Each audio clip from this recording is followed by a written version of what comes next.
On s'en va à Saint-Georges-de-Beauce tout de suite. Ce qu'on craignait là-bas, c'est arrivé tôt ce matin. La rivière Chaudière qui est sortie de son lit. Sébastien, quel est l'état de la situation à cette heure-ci, là?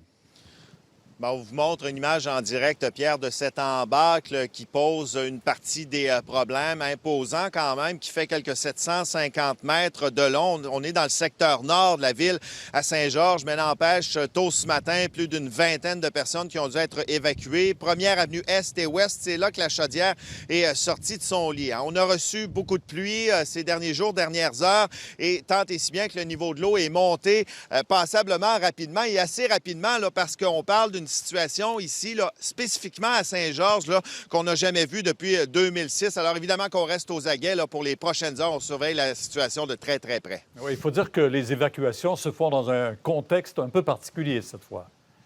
Alors, on est vraiment dans un contexte effectivement particulier, contexte de pandémie. Il n'y a pas de centres d'hébergement qui sont ouverts. On le sait à la demande du gouvernement. On demande aux citoyens, réfugiez-vous autant que possible là, chez des amis, de la famille. Vous devez y demeurer le plus longtemps possible. Sinon, pour les gens qui n'ont pas de toit, bien, il y a un hôtel, le Georgeville, ici à Saint-Georges, qu'on a ouvert. Mais là, les gens doivent être confinés à l'intérieur de leur chambre. Alors, vous allez entendre des réactions de gens qui ont dû être évacués. Une dame, entre autres, qui est venue chercher ses grands-parents également sur les circonstances particulières de par le maire de Saint-Georges.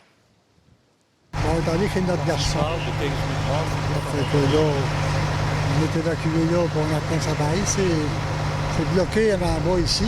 Oui, mais on n'a pas le choix. Ils ne peuvent pas dormir dehors, là, mais on a pris les précautions. Ça fait 2 semaines qu'ils sont chez eux, qu'ils n'ont pas sorti. Nous, la même chose. Ça fait qu'on va être en sécurité au moins, là.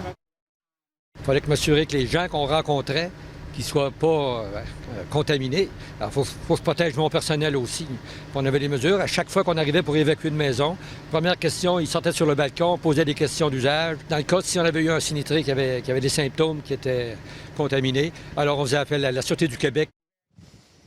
Alors, dans le processus d'évacuation, finalement, on s'assure de respecter la distanciation également. Vous dire, en terminant, qu'en aval aussi, on se prépare Notre-Dame-des-Pins et Beauceville aussi.